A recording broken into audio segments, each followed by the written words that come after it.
playwright. And at the same time, he was an unbelievable poet.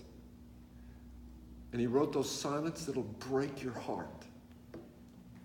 And at the same time, he was both. So you have a play where it's like action, funny, theatrical, really cool. And then suddenly the play stops and the character on stage looks at the audience and goes, to be or not to be? That is the question.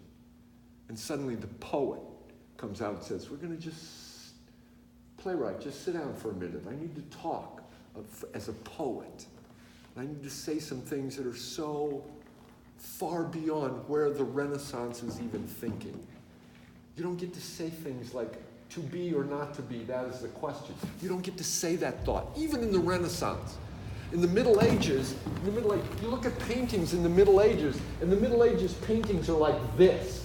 It's like, oh God, here come the friggin' angels. Oh no, where's God? And it's all two-dimensional, and they're wooden as... And then you get to the paintings in the Renaissance, and they're like naked guys standing in a circle. That's what every line in the circle points to.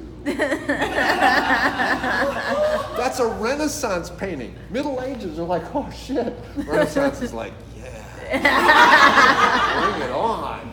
That's the Renaissance. And Shakespeare's writing in the Renaissance. But even more than that, he's writing thoughts that they haven't even started thinking yet in the Renaissance. He has Hamlet say, to be or not to be. That is the question. You didn't ask that question in the Renaissance. The question in the Renaissance is, are you obeying the church or not?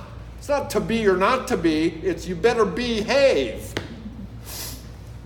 He's writing stuff that the existentialist philosophers are going to start talking about 300 years later.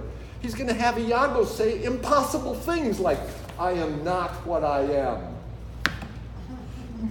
What? You can't even think that. I am not what I am. How do you even think that thought? That's what he's writing.